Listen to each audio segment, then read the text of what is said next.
For today's script flip focus, I want us to talk about an area I'm really leaning into with my work, which is the area of how do we shift the narrative, flip the script around climate change and our relationship to the land and how we get out of this place of stuckness and overwhelm with respect to taking action and into a place of curiosity.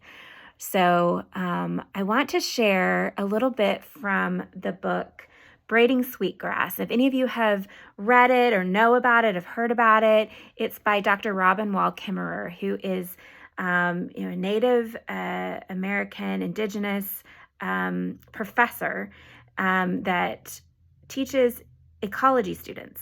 And in her book, there is a story about a survey that she gives to more than 200 students in third year classes. And in the survey, one of the questions she asks them is to give an example of how humans have had a detrimental or a negative impact on the land or on other species. And then later in the survey, she asked those same students to give some example of how humans have benefited the land or benefited another species. And all of the students basically came up with an example for how we were negative as humans. But not one of the 200 students was able to come up with an example of how humans have benefited another species or benefited the land. And she really believes, and I absolutely agree with her, that that is part of the cultural heritage that Western culture has given to us, which is that we have this very separate identity from the earth, from other species. We don't see ourselves as inextricably connected. We don't see ourselves as part of this symbiotic, supportive, flourishing ecosystem. We see ourselves very separately. And one of the things we have to do is stop just giving the microphone with our cultural stories to the people who talk about the ways we harm things. We do harm things, and we've done a lot that we need to own up to, and that we need to take responsibility for, and that we need to lean into some curiosity with and figure out how we can change it. But part of that process of leaning in, finding our curiosity, and being resilient in this way is imagining what that could even look like.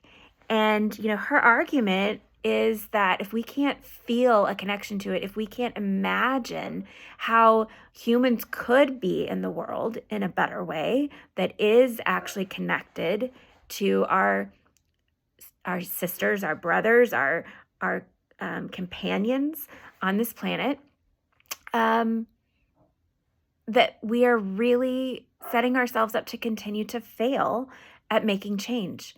And so this leads me into an invitation for each of you to think about, on a personal level, what have you ever done to help another creature, another part of the ecosystem thrive that wasn't human? Really think about it, and sort of meditate on that a little bit, like kind of really deepen into that idea. And the second invitation I'm going to give to you is to consider joining us for an upcoming retreat that I am running with my colleagues, Courtney and Bob from Overstory.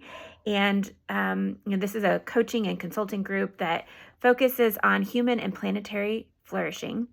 And the upcoming workshop is going to be in May in Asheville with a focus on building inner resilience to be able to take effective climate action. And we're really going to look at it from 3 different perspectives. Each of us have a different background. I'm going to come and talk about the storytelling and the narrative change side of it. Courtney is going to be speaking to the spiritual side of it.